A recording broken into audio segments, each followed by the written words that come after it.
What's going on, everybody? It's a Cabinet Dr. Howdy podcast with a new episode, and this one, kind of a first if you think about it, Jeff. We don't really do recent movies like this. No, we don't. We're jumping on the bandwagon. We're jumping. We sold out. This is our sellout episode. This is our sellout episode. It's our sellout episode, dude. We've jumped the shark. We're fucked, dude. This is probably our last and final episode because everyone's going to be like, these guys are like everyone else. Put them on the Bloomhouse podcast at this point, right? Yeah, absolutely. We're done. We're done. Our better days are behind us, guys. And below us is, at this point, just a fucking, not even a fucking guest. He's just basically another fucking co-host at this point. You know, this is a Mearnsey Movie Mansion with a new poster in the background. There she is, the almost birthday girl. What's up, you long-legged Micah Monroe panty-sniffing motherfuckers? How are you? Thanks for having me back. Well, thanks for being on, dude. My nose is chapped because I actually did buy a pair of her panties on eBay. I don't blame you. I'm wearing them right now, actually. You are? Can I see? Can you twirl around or something? Let me go run a mile first, and then I'll send them to you. I didn't know, and we'll get into that later, but it's the lady from It Follows. I'm fucking stupid. I watched this whole movie in the movie theaters, and at the end, I'm like, that's the lady from It Follows. Holy shit. You know, that's how good I am with fucking faces and stuff. It's all the weed. And have you guys seen The Guest with Dan Stevens? She's also in that film.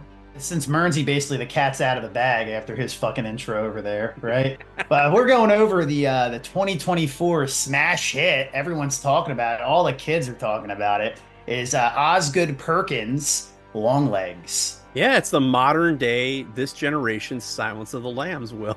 Yeah, well, I'm going to fucking soul fuck you through this monitor. So, if you've been living under a rock, you know, because it's almost every fucking where, and they were brilliant with their marketing scheme, too. And by the way, before we get into this, obviously there's going to be spoilers, guys. So, you know, if you don't want to hear about the ending or whatever the fuck it is, don't listen to this episode. Turn it off. Don't listen to the podcast in general. Yeah. Get the fuck out of it. Don't talk to me. Don't send me messages. Unfollow me. I'll unfollow you. Just fuck off. Just get the fuck out of our lives. This is your warning. You motherfucker, you. FBI agent Lee Harker is a gifted new recruit assigned to the unsolved case of an elusive serial killer. As the case takes complex turns unearthing evidence of the occult, Harker discovers a personal connection to the merciless killer and must race against time to stop him before he claims the lives of another innocent family. I almost started laughing there because I was thinking of something funny. Like, imagine if I put the wrong synopsis, like Clock Stoppers from Nickelodeon films from the early 2000s. Inside Out 2. Dude, that's such a good idea. I should have did that. That would have been great. Oh my lord. But yeah, man, Longlegs. So this is the we're a little late on the train. It was very hyped up a couple weeks back, like a month back, right? Month back was it about? Yeah, it came out on July 13th, right? It was the day before my birthday. That's how I remember. So. Oh yeah, you went there for your birthday, right? Yeah, I went when I was up in Michigan. Yep.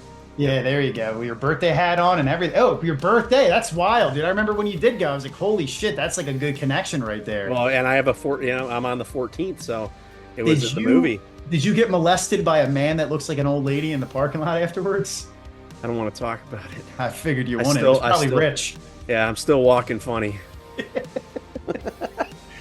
This movie had probably one of the craziest hypes I have seen in a long time from a movie. I mean, I wouldn't say in a long time because almost any time a horror movie gets released, Instagram goes batshit insane. Right. Hype, it's the letterbox crowd, man.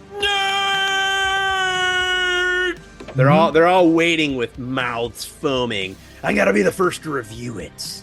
Right? So wait to put this against every. I can't wait until my 5 followers read my review. It reminds me of Cartman with the Yelp. Remember the Yelp episode? That's like the Letterbox kids. Like, gonna give it 1 star. It's trash.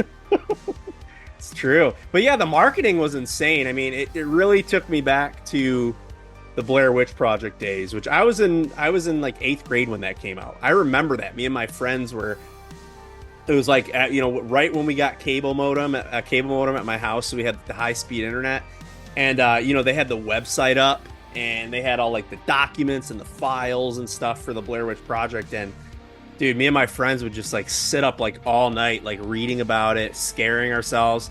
And then I saw the movie in the theater with my friend Brad, and his dad took us. It was enjoyable, but I remember being more scared by the mythos of everything than the movie itself.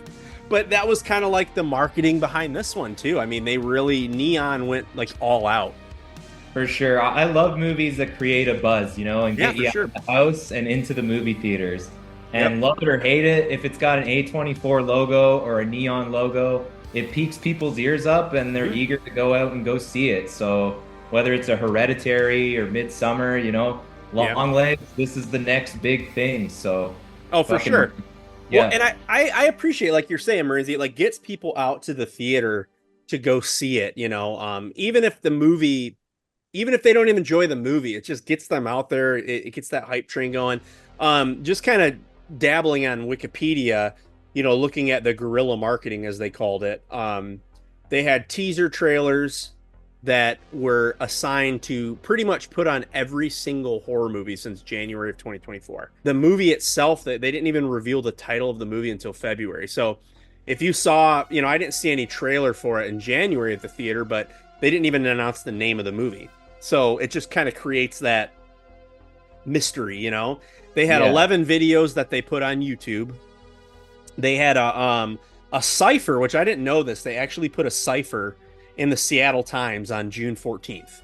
That's a month before the movie was released, and they didn't explain anything about it. They just put a cipher out there, which really kind of harkens back to like Zodiac, the Zodiac killer and stuff. So once you figure out the cipher, it took you to the website, which basically showed like the FBI, the crime scene photos, and like kind of explained these murders and stuff, but in a very kind of in a very serious way. Like you didn't know that it was going to be a movie, right? So yeah, I think the marketing was just phenomenal. And like me and Will were talking about that earlier. It's like that's kind of what just created the buzz around this movie, and I think that's what created the excitement. For sure, dude. They actually had a phone number too. Did you hear about the phone number? I had Mernsey call it. This is before you saw us. I didn't want to ruin anything for you, so I didn't give you the number.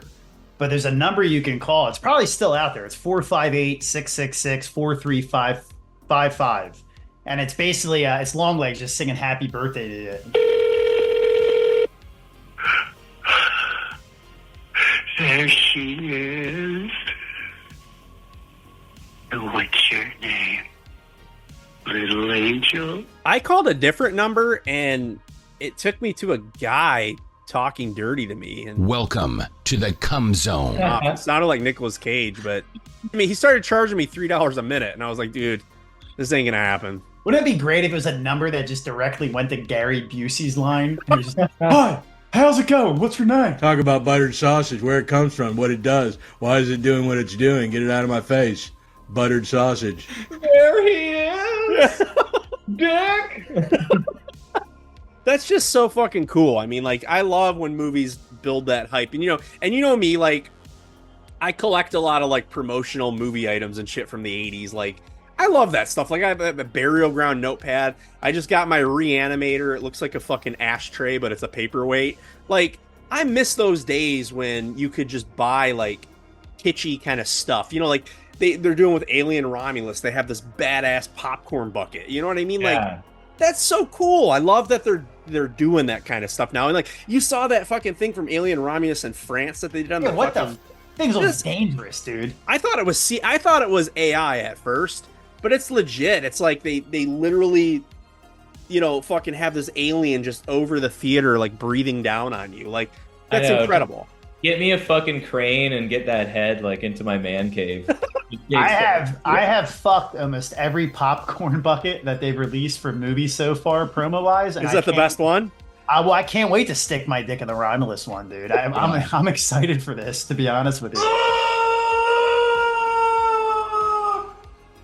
Oh God! I fully think that's going to be a 9 out of 10 fuck for you, Will, with that popcorn. Yeah, I mean, I just hope I don't get kicked out again.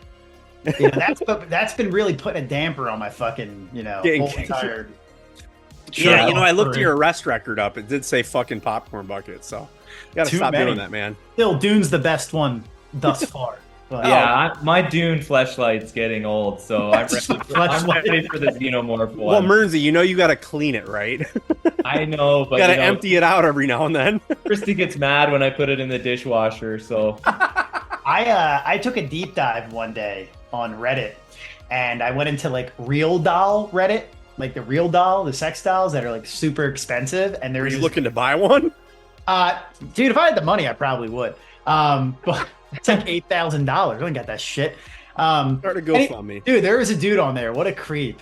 I wish I would have screenshot it, but he's like, I don't like to wash mine out. I like to smell. I like to smell her. I like to smell her when I get home and stuff. And I'm Was like, that Longlegs? Yeah, dude. It was Nick Cage, actually. God damn it! Not Nicolas Cage. That was his username. Get the fuck out of my way. speaking of sex dolls, like this movie's filled with dolls, right? Oh yeah, holy shit.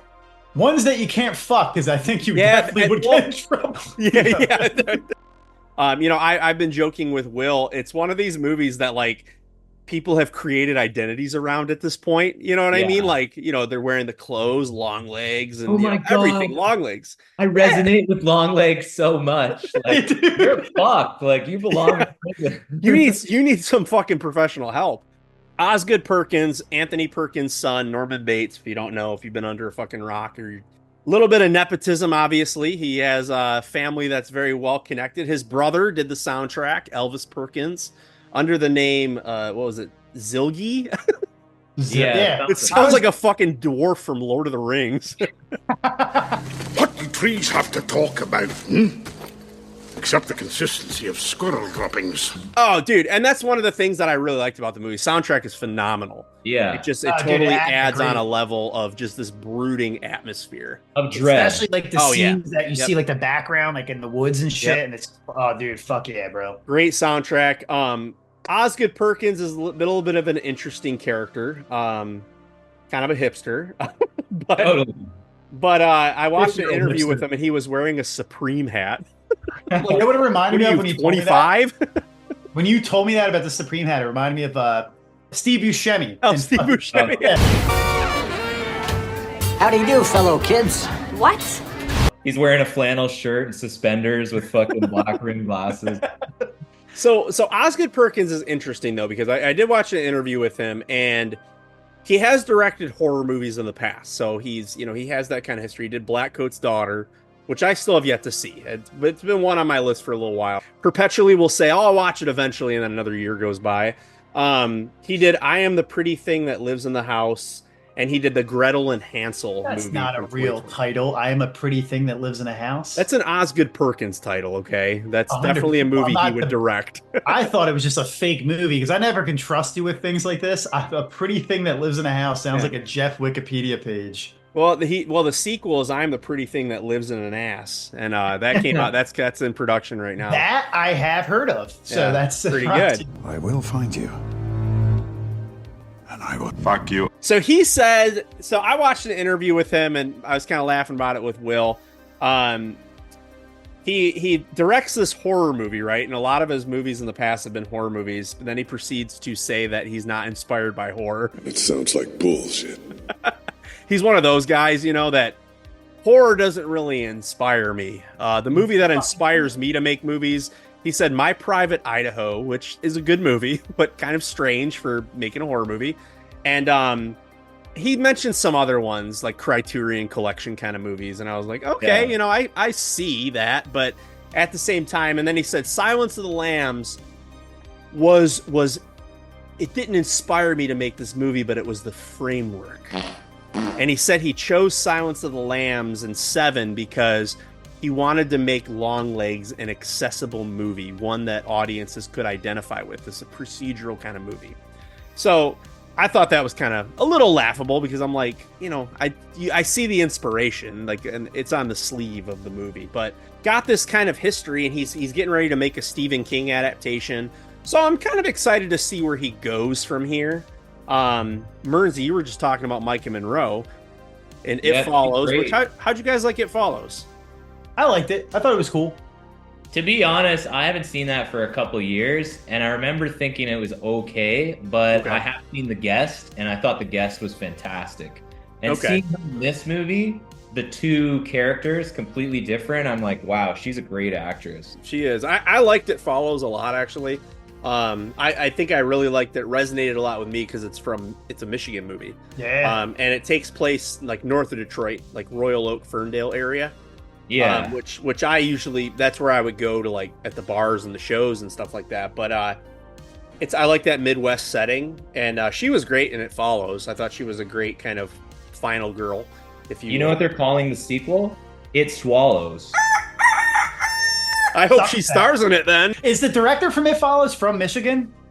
I think so. It Follows was one of those movies that, like, it just kind of came out of nowhere, and it had such like a nostalgic vibe to it For sure. that I had a lot of fun with it. I remember me and Megan watched that one, and we were like, I don't know, I just kind of thought about it a lot. The soundtrack was really good, and I just liked a lot of the elements. It really worked for me. Who doesn't love a movie about an STD? You know what I mean? Like, that's yeah, I'm a sufferer of an STD. So I had It Follows happening to me in Yeah, Singapore, Philippines, Thailand. You know what I mean? So Me love you long time. Me so horny. And when it came out, it was very fresh. It was a It very was. Yep. fresh movie at the time. We'd never seen something like that. Right? Exactly, yeah, and I think it was a movie too that, like, when it came out, it, like you were saying, it was fresh because a lot of that nostalgic stuff was still on the horizon. You know what I mean? Nowadays, if It Follows came out, I probably wouldn't enjoy it as much because there's so much of that style already out there. You know what I mean? So that was one of the first to kind of really bring it back, and then Stranger Things came out, and that everything exploded after Stranger Things. You know, nostalgia. retro cum explosion, dude.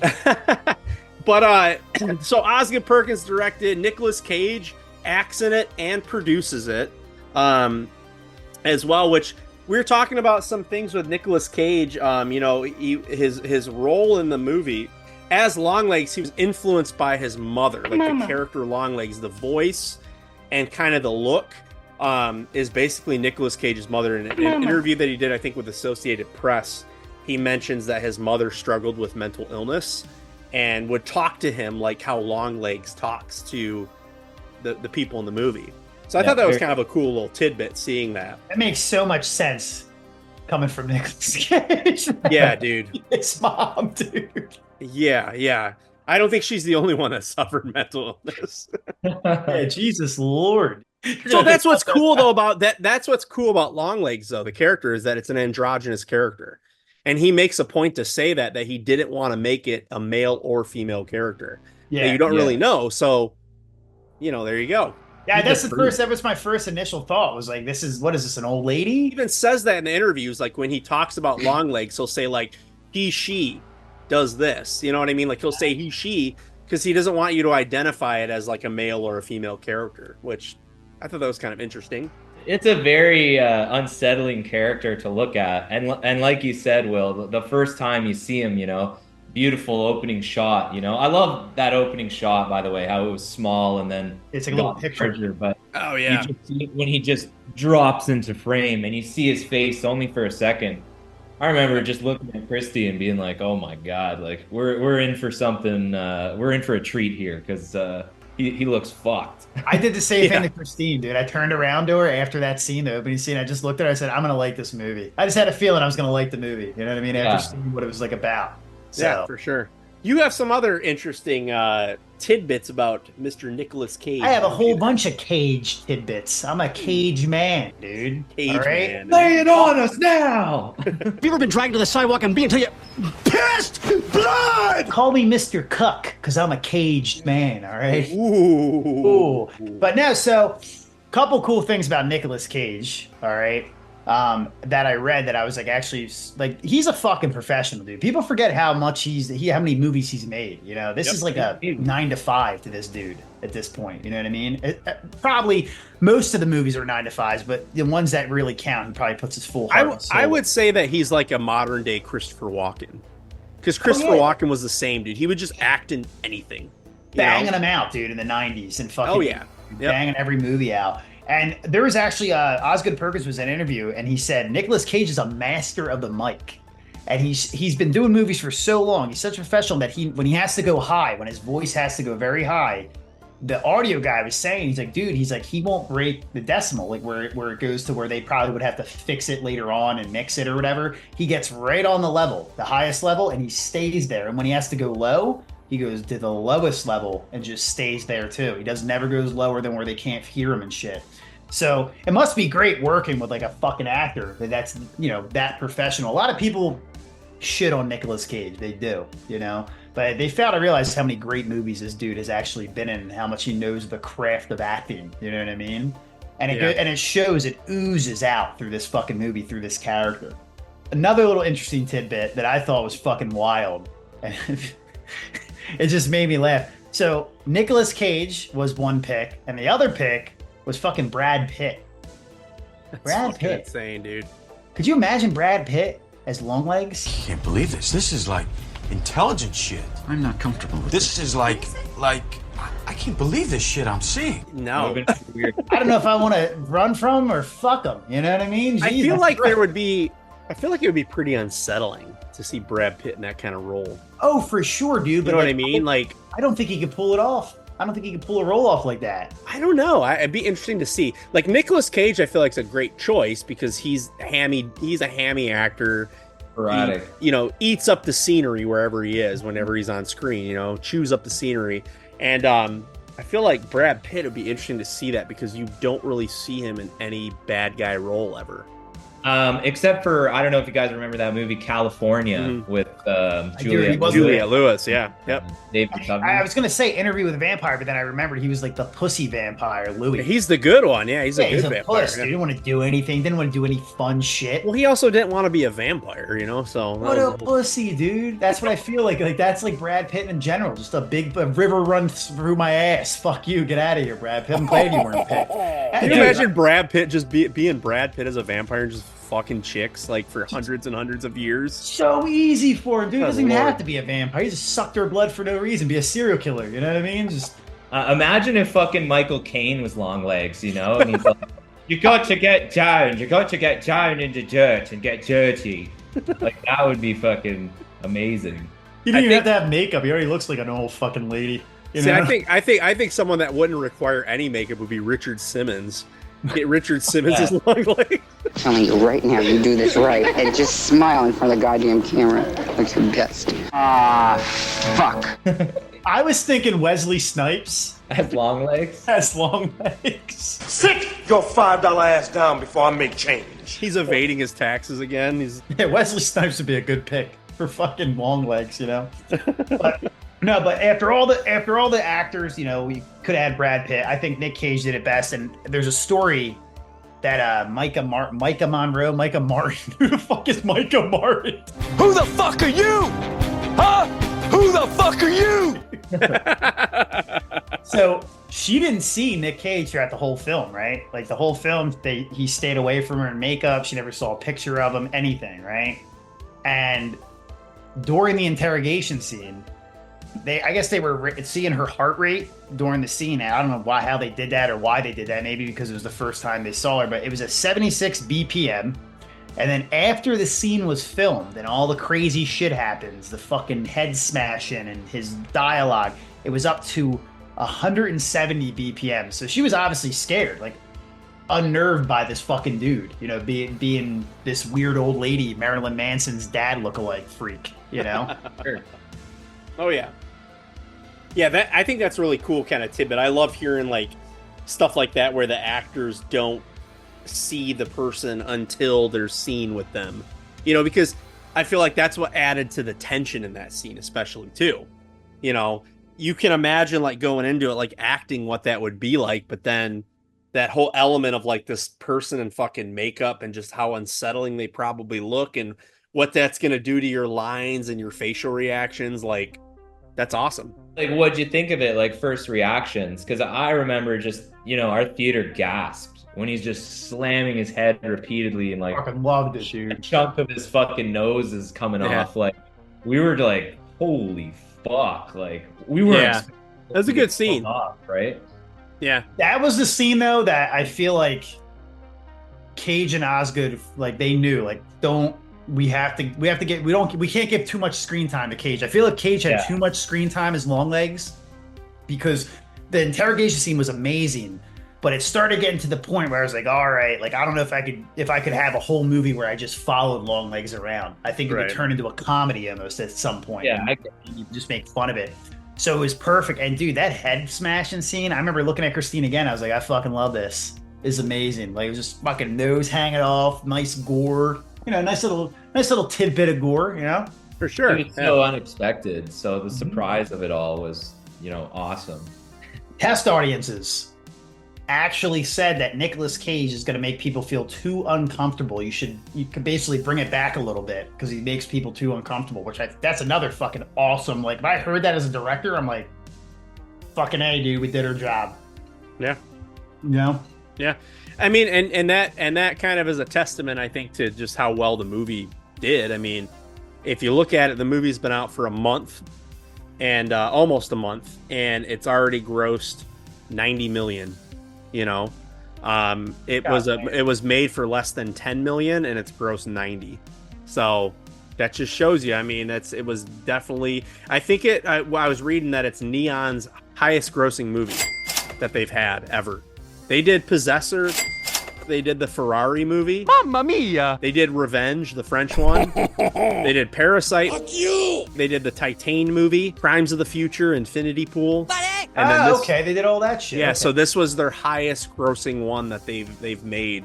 I think it's the highest grossing horror movie too in the last decade, from what I was reading. So. Well, yeah, no shit. I don't think you could really sell a movie with Skarsgård getting his dick jerked off and coming everywhere on screen. You know, that's not going to make a lot of money. Man. Well, if they did a fucking phone number that I could call. Ooh, okay, Damn, there dude. you go. Yeah, dude. This was like one of these movies that, because of the marketing, because of how smart they were, like you're saying, doing shit in January, putting just random little teasers into random movies and shit, getting in people's heads. And there had to be somebody on the marketing team that knew about like the Instagram letterbox type community, right? Because they were definitely utilized here in a certain way. Utilized so much, and this is my only annoyance of the film, and I'm about to vent a little bit here, right? Me, you, and Mernsy were talking before we started recording. You guys kind of, at first, disagreed with me, but then I heard me out what I was trying to say, and then it was turned around a little bit. But the whole Silence of the Lambs thing, right? Mm-hmm. I remember hearing it, Silence of the Lambs, Silence of the Lambs, Silence of the Lambs. It's the next generation Silence of the Lambs, right? And not once did I see like a reviewer or anyone kind of say that or anything like that. There was no reviews out yet. It was just all the hype train, that Fangoria cover everyone kept posting of the fucking One Death Murder House or whatever.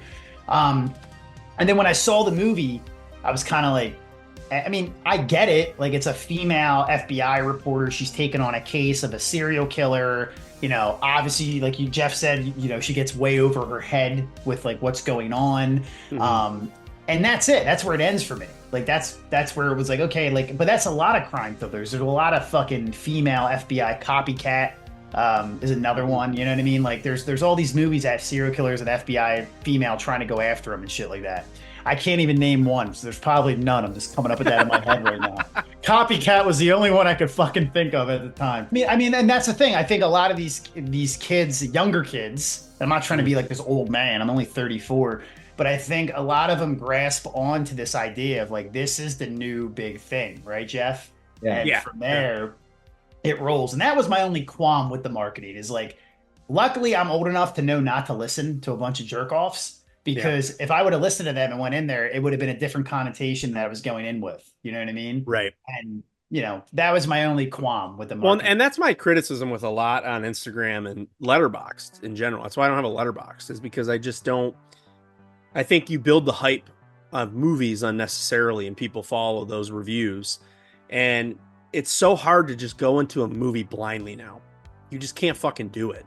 If I didn't have social media, I could probably do it. But at the same time, then I might not be in the realm of knowing when movies are coming out and this and that. You know what I'm saying? So that's kind of it's a double-edged sword. I'm happy to have it because I'm happy to be in the know, but at the same time, sometimes you know too much. Mm-hmm. And, you know, I see that connection with Silence of the Lambs like we were talking about. Like, you see that kind of skeletal, like, framework, you know, as Perkins was saying.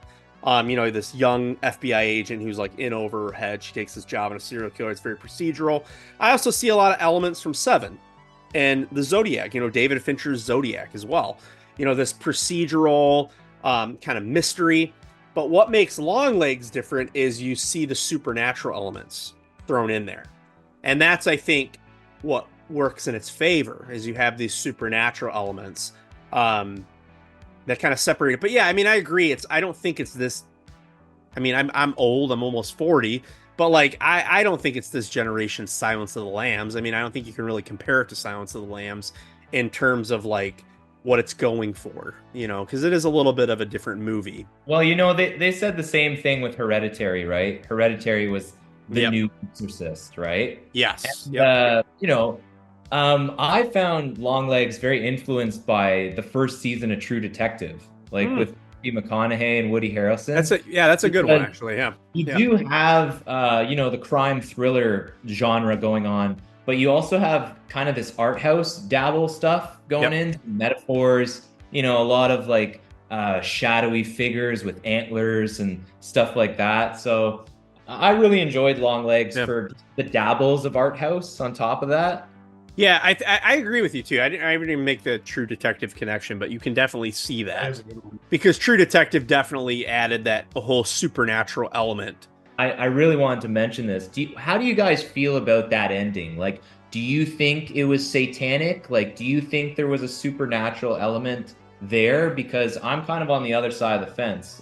I disagree. I think those balls that were in the doll's head at the end, I think it was almost setting off a brainwave similar to like a shock collar to a dog that was making the male, particularly the male of the household, act out in a violent rage and kill his family, right?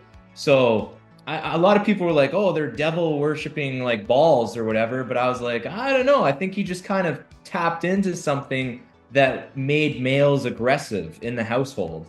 So that was my takeaway from it, right? We're all going to take away something different. But the only reason I would kind of steer away from that is because like throughout the movie, me and you've talked about this before. Throughout the movie, there's the devil creature thing, like almost like the goat thing, and so there is some type of satanic element going on here with the occult. Like there is something happening because there's this obvious evil presence throughout the film, right? And I like the fact that you don't know. That's what I loved about the ending, because like it doesn't.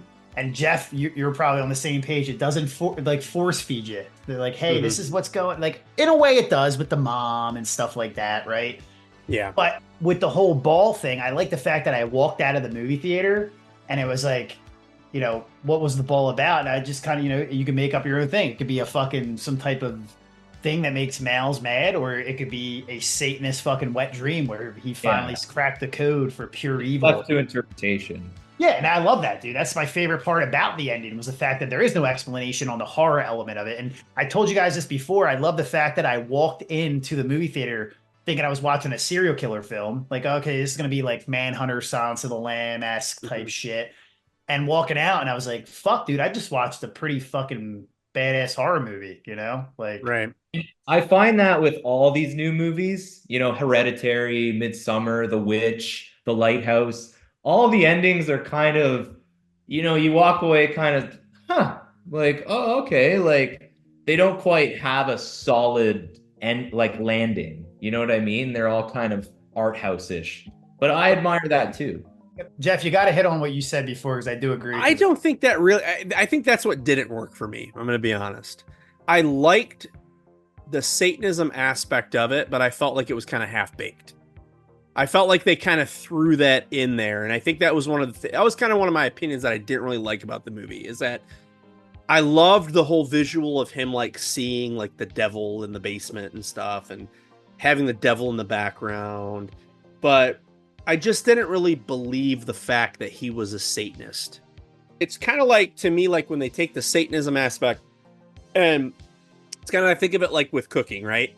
You take a little pinch of salt and you throw it in the dish and you're hoping it's going to add something. And I just felt like the Satanism like didn't really add a whole lot.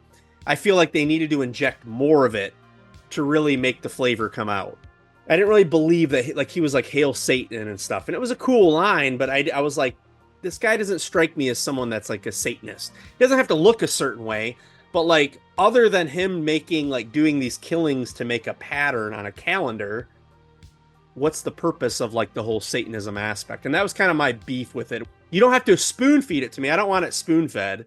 I can deal with some ambiguity, but at the same time, don't throw in kind of this whole like magic thing now with the balls and the heads and stuff. And I guess I would need to know his motive. Like, what's the motive? Do you feel like he said, I'm serving the man in the basement or what? What did he say? That line? He's performing his mission, you know, like. Right. And I feel like I need to know what that mission is. What's the mission? I feel you. And that was kind of my only beef with it, was just, it was a little bit of a mixed bag, too much going on. Okay, you have this procedural, then you have these dolls with these things in the heads that like influence people, and then you have this guy over here who's like a she, you don't really know, and then he's also a Satanist, and he also got the mom involved. It's like, I think I would have been more unsettled if they did focus on the cult idea of it, and they pushed it in that direction of like he's trying to like channel some type of demon or something like that, or he's trying, I was telling Will, I think it would have been a great scene in the basement when he's sitting there and it shows him, he's sitting on the mattress, right? Yeah. And you see like the T-Rex poster behind him, and he's like looking in the corner of the basement, and you just see Satan, right? And I was like, that's such a great scene. It's such an atmospheric scene. But like, I was like, it would have been so good for me. It really would have worked for me if he was like talking to it, like talking to the demon, like, yes, yes, oh, they're good ones. I can definitely take them out for you. And like, he's having this one-sided conversation. You never hear the demon talking to him, but you hear him talking to it, like he's having this conversation. Because then you might think like, okay, this guy's just fucking crazy.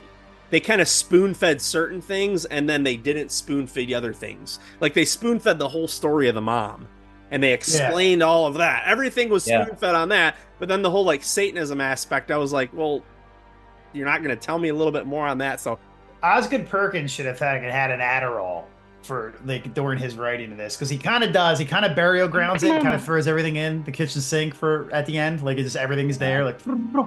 So I remember when Jeff and me were talking about it when he first saw it. That was the first thing he said. He's like, I thought you weren't going to like it at all. I told Mersey, I was like, I'm worried Jeff's not going to like this movie. You're going to look like Mersey and Will. What the fuck is wrong with you? To be honest, I thought you both weren't gonna like it. I thought you were gonna, pull a Barbarian and be like, this was shit or whatever. But no, I mean, I enjoyed it. I think it was, like I was saying earlier, I think it was a great theater movie. Is it a movie I'm gonna buy? I don't know if I'm gonna buy it. I need to watch it one more time. That's the thing. I need to rewatch it. I watched it that one time, and that's not really a fair assessment, just watching it one time. Dude, the dolls were fucking great. Like, I loved the whole imagery, like when it would show them with like the black veil and the red eyes. That was very creepy. Like, that was very, very effective. But then again, I thought it was going to be a whole thing like he has like cameras in the dolls and he watches them. That I think would have been really creepy, like having that, like he watches them and he studies them and like almost like manhunters them, goes into the house afterwards and kills them. I was a little disappointed that Nick Cage didn't actually commit the murders too.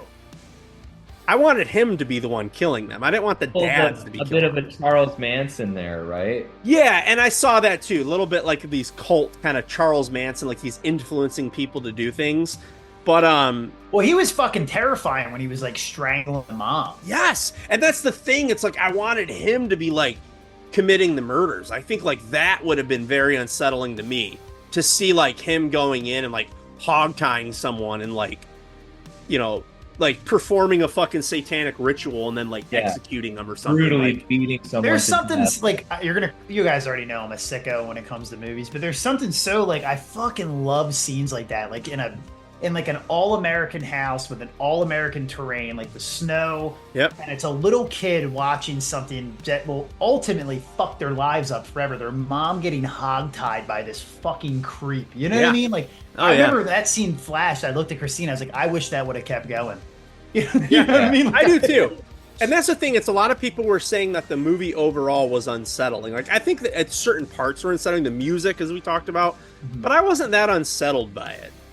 Maybe I'm just like desensitized at this point to movies, Yeah. and that's probably what it is. I'm just desensitized of on-screen violence, and there's not much that's really gonna like get under my skin. You're a sick man. I am, I and don't know, though, Will because- probably would agree with me on that though, because Will's watches movies with pigs getting like fucking, fucking like tree branches shoved up their asses and Yeah, stuff dude, like I that. found the 3-disc media book, by the way, for $150 today. I don't know if I want to do it or not, though. So. Yeah. Meanwhile, I'm fucking smoking bongs, watching Fraggle Rock. Yeah, you're on a whole other fucking perspective here, Merns. You're in the fucking Fraggle world, dude. Yeah. Imagine if it was a big Fraggle fucking doing that the whole time, hog tying the mom and fucking murdering people.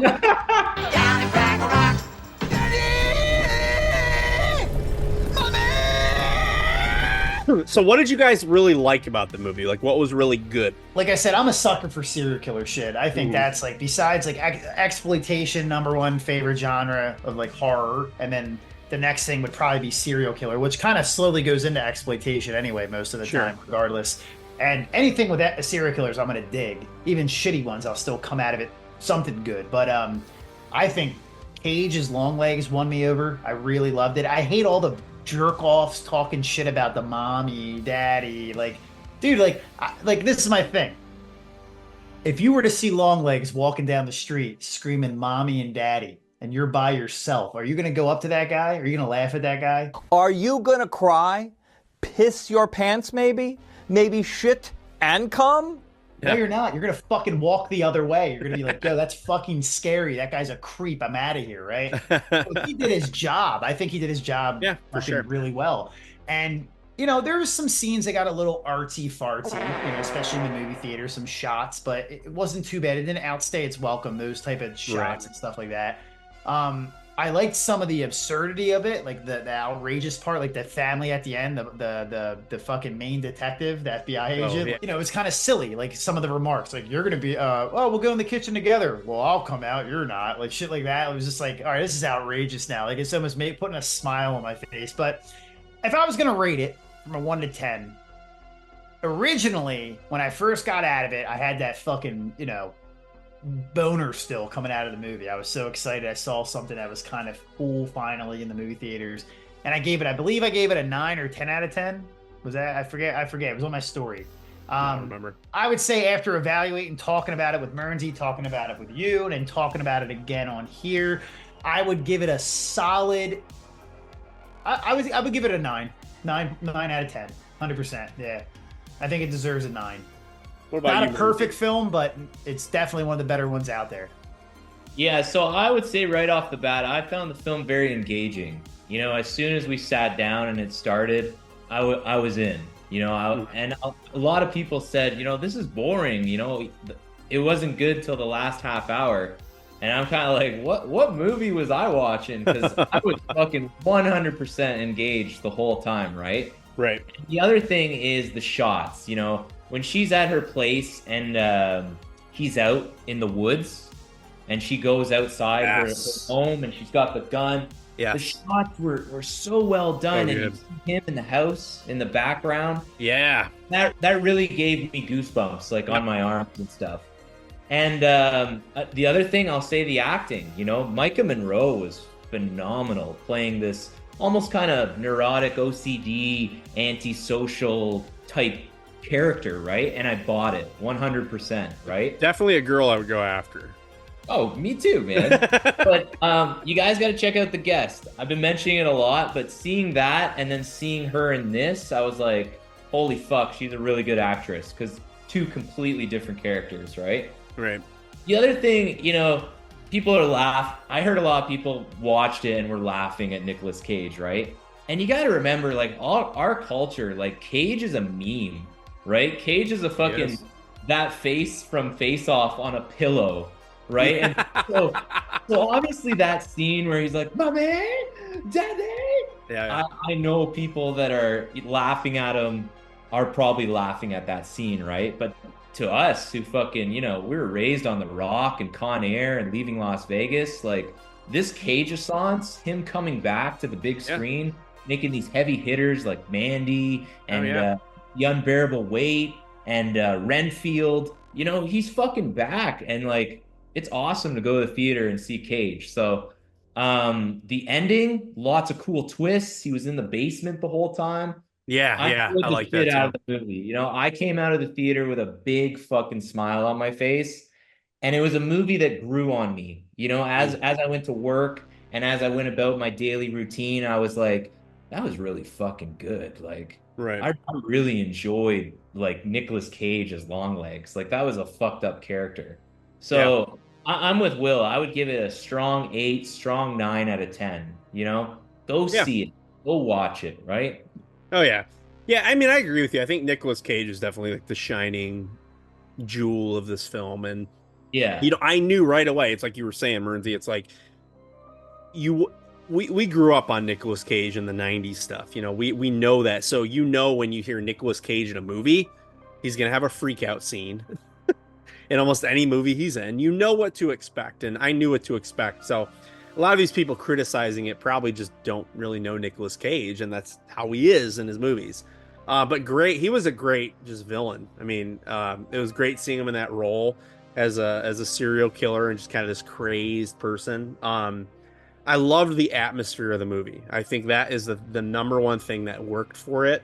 It was like you were saying, Mernsey, earlier, it was kind of this sense of dread all the way through. It was brooding.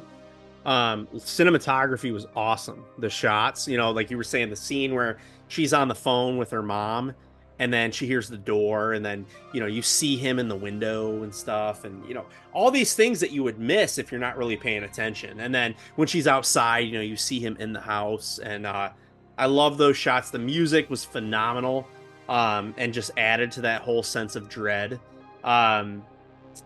The images, like I was saying, with the dolls were great. I love the scene at the beginning where she's like looking at the car, and you know, the dolls in the car with the black veil just like sitting there, and you're wondering at the beginning, like, what the fuck is that?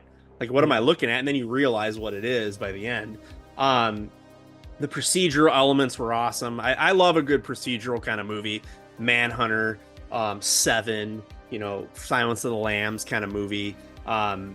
Those always resonate with me, just seeing the way they go about finding the killer, finding clues.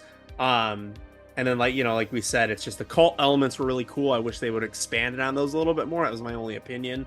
But just a good kind of theater movie. And I would strongly encourage anyone that has their doubts to just go see it in the theater, especially now. It's been out for a month. You're probably going to have the theater alone to yourself at this point. Definitely go watch it in the theater. Yeah, crank one out, dude, to Mike Monroe. Yeah, dude. But I would give it, I was telling Will, like, I would give it a solid, probably like a 7 out of 10. You know, it wasn't like a movie that I thought was amazing, but I enjoyed it a lot. I had fun with it. And it's definitely one that I want to watch again, because I feel like I could, if I can reassess it, I might give it a higher rating.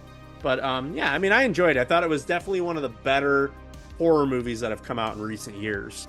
Fuck yeah, dude. I agree with everyone's. I think 7, 8, 9, like in that general range. Oh, for sure. Is the perfect rating. Yeah. I think if you're rating it under a 5, you're a jerk off. Fuck you, asshole. 100%. I would have rated it a 10. The only way it would have got a 10 rating for me is if like it went a little bit more brutal. That's just me. You know. Yeah, me. and that's kind of my thing too, is if it went more into the Satanism aspect, and then if it did go a little more brutal with like the unsettling aspects, like it showed some of the murders. Yeah, you know, I want to see a kid die. Yeah, you know, just like something like that that would have really gotten under my skin. Like Zodiac. Do you guys like David Fincher's Zodiac? Dude, I never seen it. Dude, that movie is so unsettling. It is like that movie. I remember watching that and just being like so creeped out by it, because they just go into the nitty-gritty details of the murders. And like the whole scene where, you know, that couple is like hanging out at the park, remember, Mernsey? And he just shows up and he's stabbing them in the back, and it's showing it. And if I'm correct, John Carroll Lynch is the Zodiac. Am I right? Yeah. Yep. He's fucking awesome. All right. 7 to 9, amazing fucking scores. I think that's exactly where it should be. Jeff, like you said, go fucking see it in a movie theater, rub one out. You know what I mean? I love a good movie theater with nobody in it, dude. You could scream fire, bomb, whatever you want to scream, and you don't get in trouble. You know? Yeah, you could take your fucking pants off, dude. Yeah, if you're fucking shoes and socks, just have your feet fucking hanging out. You know what I mean? Dude, hell yeah, man. It's the way I like watching them. Yeah, I love movies that divide an audience. You got one half saying it's a piece of shit, fucking overhyped, and then you got another half saying, it's awesome, masterpiece, whatever. And, no matter which side you're on, I love movies that fucking do that. Yeah. Gets people talking about them, dude. That's the important thing. That's what the letterbox crowd could learn some subjectivity here, Learn how to be subjective. You don't have to be all in. You can have your opinions about things. Let me tell you something real quick, and you could put this in here, and I said it earlier, and I'm just going to divulge a little bit more on it, is this. It's not what you think. Everyone's looking at me like, what's he about to say? When you look at like the Yelp reviews and you're like, man, these people have no lives. They're fucking jerk-offs, right? People look at your letterbox reviews and think this. Oh. Oh! But now I think we all should go out on one note, and one note only. Hail Satan.